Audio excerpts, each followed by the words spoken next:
Oh, great timing. Hello, I'm live. Trying not to take calls at the same time. Yes, good morning. I hope you're doing well. I am back to give you another little installment of what is going to be happening. Morning, Aisling, on the How to Market Your Business Without Social Media course. You'll have to slightly excuse my voice. I was out last night, and this is the end of my blow dry, at the Image Businesswoman of the Year Awards, which was absolutely fantastic, and was out a little bit later than I was expecting, but all good. Celebrating lots of amazing women in business, in lots of incredible categories, and chatting to lots of new people, which is always great. And one of the big things, actually, I was going to sort of tie into what I wanted to talk about this morning, was the speaker who won Lifetime Achievement Award was talking about women business owners being in a sisterhood. And she was saying, I know it sounds a bit of a cliche, but there is this idea, morning, Marion, of having a sisterhood, having people around you, having a support network, not seeing other people as the competition all the time, but actually seeing that we all can support each other. And as cheesy as it sounds, morning, Katie, as cheesy as it sounds, it's true. And I think what can easily happen when you start a business is that you believe, like me, which absolutely I was exactly the same when I got started, you can just do it all on your own, and you should be doing it all by yourself. So true, Ashton saying that. You should be doing it all by yourself. You should know exactly what you are doing all the time, and you're in like a little, bubble on your own, and you should just be filling your books all by yourself. This is not true. Katie, not the point of the video, but your makeup looks lovely. I think it's just because it's still a little bit left over from my fabulous makeup from yesterday. And I promise I did take it off, but I've just reapplied. And I think some of it's still just a little bit there. Thank you. So what was I saying? Yes, we don't have to do everything by ourselves in our business. And what I wanted to talk about today, and what I talk about in week 3 of the Marketing Without Social Media course, is not doing everything by yourself and using a network of other people to refer on to you, and vice versa, that you can refer back to them. So the exact point of me going along to something like Image Businesswoman of the Year last night was to do exactly that, to find people, to connect with people on a human level, like sit down and literally have a glass of wine with people, or have a meal, get chatting to the people across the table from me. I was sat with, in the end of the table, 3 nominees and 1 business owner who won an award, which is just amazing. And whilst it wasn't there were 700 people in the room, and I was never going to chat to all 700 of them, having a chat and getting to know more intimately 2, 3, 4 people across that evening will serve my business in some way in the future, because they will know more about me and they will mention me to other people, and equally I will know their businesses and go and attend their events and find out more about them and recommend them and feel more allegiant to their brand as well, where of course there's that synergy. So this is what we talk about, like I say, in week 3 of the course, which is you are not on your own. You're not running your business on your own. No one is expecting you to fill your books by yourself. It's an incredibly individualistic way of looking at marketing in your business. What we should be doing, and the way practitioners fill their books more easily than it's feeling for you right now, particularly if you're doing on social media and you're like, I'm talking to no one and just keep pumping out content, is to build this referral network. So to actually start finding who else helps the kinds of people, or who else helps the exact same ideal customer as you, but in a different way. And finding out, are there things that you can do together? Can you collaborate? Could you do a charity event together? It doesn't need to be formal. It doesn't need to be contracted. It doesn't need to be certain percentages. But is there a way that you can work together to refer people onto each other? Oh, well, if I know I've got someone who needs this, I can refer them to you. And equally, if I see someone in my practice who needs, what you offer, I can refer them back to you.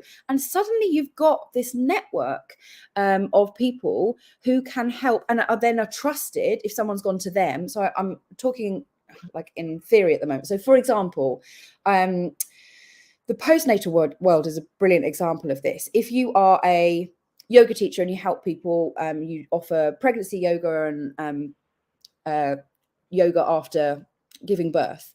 Are there personal trainers that you could work with that also work in that sphere? Or are there health coaches that also specialize and help people like that? Are there things that you could do and collaborate on together there? Morning, Terry. So that you're not doing it all by yourself, and that actually someone else who has a trusted audience could say, you need to go and check out Vicky, or you need to go and check out Aisling, or you need to go to Terry. This is how they can help you and how it can be complementary with what I am doing as well. When I talk to people who have busy businesses, busy practices, don't worry about social media too much. This is what they tell me. I have a network. I work perhaps in a clinic, or I know people who recommend me, refer me on, and actually I get a good trickle of inquiries through that.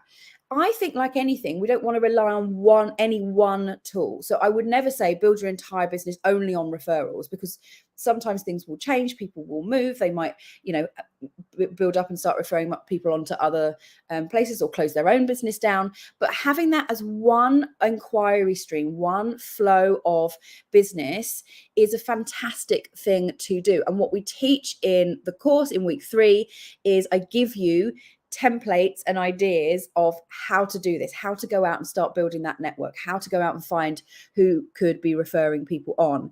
Just looking at Katie's comment there on Instagram. Yes, I've just had a referral for a postnatal physio from a postnatal physio for a client who wants to work on their nutrition. Perfect example there of Katie doing that. And ultimately, you build up that network by going and talking to people, like literally. And again, it doesn't need to be in person. If you have your business mostly online, you can have a lovely Zoom coffee with somebody and say, hey, it looks like our businesses overlap, or I love what you do and it seems we're serving the same kind of people. Shall we have a chat? I have people say this to me all the time. And on a surface level, I could think, oh, well, I'm not going to get anything out of it. But I am, because if I can see that I can refer business on to them, then they could equally say, you should go and check out Vicky, if they see that their customers need something like me in my particular angle. So like I said, in the course, I show you how to do this. I show you best practice examples of how to do this.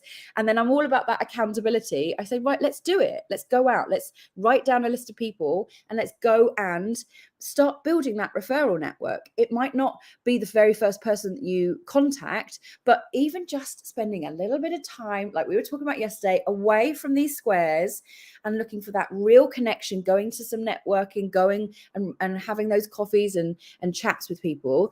Terry's just saying there, this sounds brilliant. Knowing that could be bringing in another lovely stream of inquiries and bookings for you from someone else that is trusted in the business and someone else that you admire and that you are on a par with, is so much easier than pumping out all the content on socials. So that is ultimately what week 3 is all about. It's about building that referral network. It's about looking at ways to tap in with other people's audiences. How can you use your network, use people who already, are that you like, that know who you are, and that they can start referring people on. And I think, like I say, if you really look at people's businesses that don't rely and don't have to rely on social media, this is one of the key ways that they fill their business. What I do have, what I would recommend if you like this idea and you want to know more about it, is obviously come and join us on How to Market Your Business Without Social Media. We start on the 2nd of May, but also I do have a podcast episode on this with the lovely Kate Matheson from Matheson & Co. And she talks more about this and how she helps her clients do this and build those referral networks and how it really helps fill her books. She's a physio, but also helps with her clients when she's helping them with their businesses. So if you want to go deeper on this subject, do drop me a message or check in the podcast listing for Just Start Now and listen to the episode on how to build a professional referral network. Sammy's just saying there, that was such a great episode. We got loads of lovely feedback on that. And it's a real light bulb, oh yeah, I don't have to feel this way myself. I can actually use and harness other people, and we can work collectively as a sisterhood, as an industry, to help each other and ultimately help our customers, help people get better results, because we're all supporting each other and referring business on one to the other. So I will leave it there. That is a little bit more on week 3 content from the course. Do drop me a message if you want to know anything else about the course or about this particular topic. And I will be coming live again tomorrow for one last time to tell you about week 4 and what the final missing piece, the other part of marketing your business without social media, is all about. I will see you then. Have a good day.